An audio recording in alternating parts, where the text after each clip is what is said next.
حضرت عمر جن کو تخت حکومت پہ بیٹھتے تھے اور ان کا تخت کو سونے زبرجد کا نہیں تھا، مسجد نبوی کی چٹائی تھی، اور سارا دن وہاں بیٹھ کے لوگوں کی باتیں سنتے، اور جب رات کے اندھیرے گہرے ہوتے عمر بھیس بدل کے مدینے کی گلیوں کا گشت کرتے۔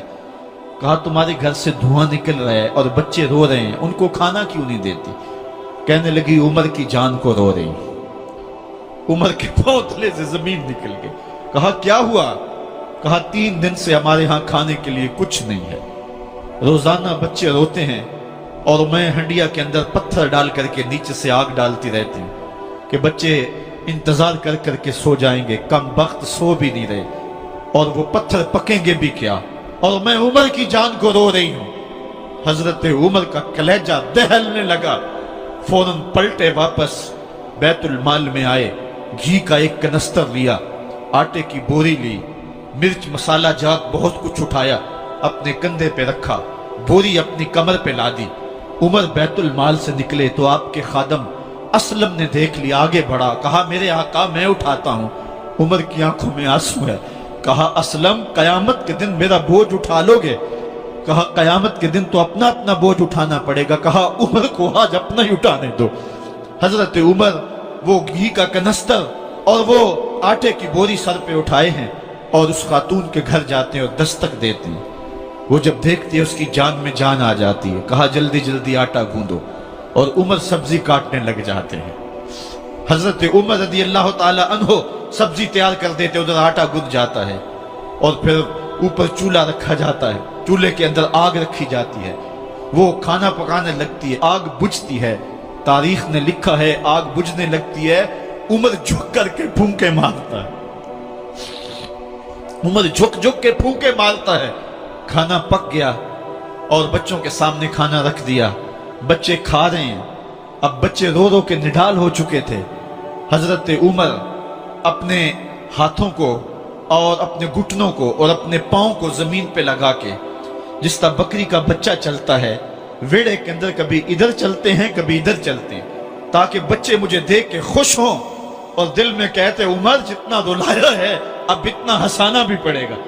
تو کبھی عمر امیر المومنین، یہ میں کسی آج کے جو ہے وہ لوگوں کے ووٹوں پہ منتخب ہونے والے حکمران کی کہانی نہیں سنا رہا، میں اس عمر کی کہانی سنا رہا ہوں جو 23 لاکھ مربع میل کا حکمران ہے، آدھی دنیا کا بادشاہ ہے۔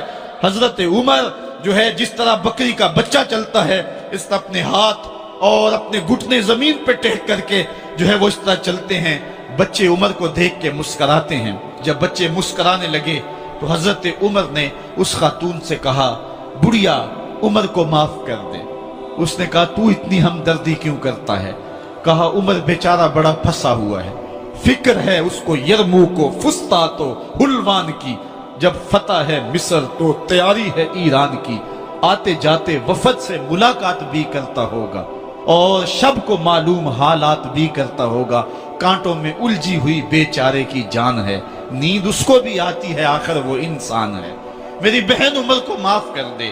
اس نے کہا نانا عمر کی بات میرے سامنے نہ کر، قیامت کا دن ہوگا، عمر کا گریبان ہوگا اور میرا ہاتھ ہوگا۔ جب اس نے یہ بات کہی تو عمر برداشت نہ کر سکے، بچوں کی طرح بلک بلک کر رونے لگے۔ کہا وہ بد نصیب عمر تیرے سامنے ہے، آج ہی کہلا جو کہنا ہے، قیامت کے دن مجھے معاف رکھنا۔ اس نے کہا تو عمر ہے؟ کہا بد نصیب عمر تیرے سامنے کھڑا ہوں۔ میرے عمر کہتے ہیں اگر دجلہ کے کنارے ایک بکری کا بچہ بھی پیاسا مر گیا، اس کا حساب بھی عمر سے لیا جائے گا۔ حضرت عمر نکلے یروشلم میں، ایک اونٹ ہے ایک غلام ہے، کبھی وہ سوار ہوتا ہے کبھی آپ باری مقرر کی ہے۔ جب قریب پہنچے یروشلم کے تو عمر کی باری نکیل پکڑنے کی اور غلام کی باری اوپر سوار ہونے کی آ گئی۔ غلام نے کہا آقا میں مرضی سے اپنی باری چھوڑتا ہوں، آپ آ جائیں، دشمنوں کے مفتوحہ علاقے میں آ رہے ہیں، تازہ تازہ علاقہ فتح ہوا ہے، اسلام کی شان و شوکت ظاہر ہو۔ عمر نے کہا اسلام کی شان و شوکت ایسے ظاہر نہیں ہوتی ہے، اپنی باری پہ تم بیٹھو گے، اپنی باری پہ میں بیٹھوں گا۔ لوگ منتظر کھڑے ہیں، دور سے جب دیکھا کہا اس کی ہیبت سے کانپتے تھے ہم، یہ تو کوئی حبشی لگتا ہے، رنگ کالا ہے، ہونٹ موٹے ہیں، اس سے تو زیادہ حسین اس کا غلام ہے جو آگے آگے چل رہا ہے۔ حضرت ابو عبیدہ نے کہا دھوکہ کھا رہے ہو، ہمارا آقا وہ نہیں ہے جو اونٹنی کے اوپر سوار ہے، ہمارا آقا وہ ہے جو لگام تھامے آگے آگے چل رہا ہے۔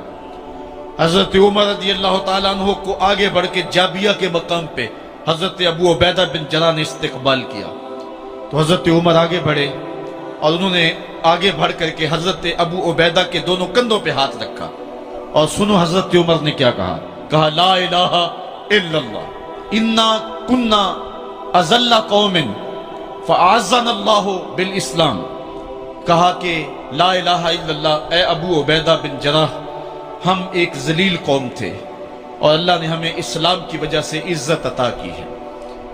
اور میں تمہیں ایک تاریخ ساز بات کہنے لگا ہوں، اور وہ یہ ہے کہ جب تک ہم اس عزت والے اسلام کے دامن کو تھامے رہیں گے ہماری عزت قائم رہے گی، اور جب اسلام کے علاوہ کسی اور جگہ سے عزت ڈھونڈیں گے تو رسوا کر کے رکھ دیے جائیں گے۔ یہ ہے وہ خلاصہ جو حضرت عمر نے امتوں کے عروج و زوال کا بیان کیا ہے۔ اس امت کو جو خیرات ملی ہے تخت و تاج کی، وہ پینٹاگون سے نہیں ملی، وہ واشنگٹن سے نہیں ملی، وہ وائٹ ہاؤس سے نہیں ملی، وہ محمد عربی کے جوڑوں کا صدقہ ملی ہے۔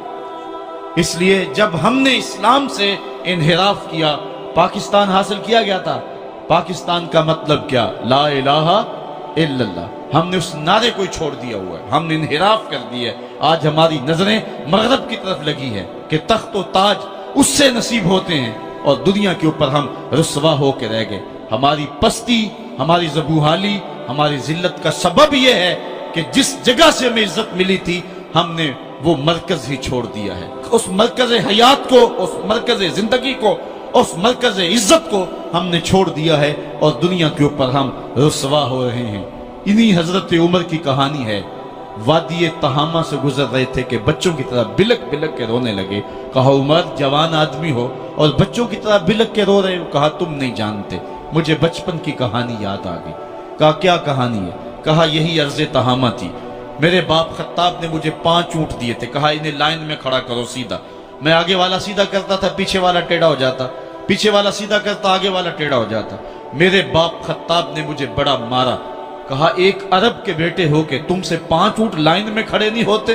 کہا ایک زمانہ عمر پہ وہ تھا کہ اس سے 5 اونٹ لائن میں کھڑے نہیں ہوتے تھے، اور آج شرق سے لے کر غرب تک 23 لاکھ مربع میل کی حکمرانی، اور انسان بھی لائن میں کھڑے ہیں۔ یہ محمد عربی کے جوڑوں کا صدقہ نہیں ہے تو اور کیا ہے؟ عمر سے تو 5 اونٹ لائن میں کھڑے نہیں ہوتے تھے۔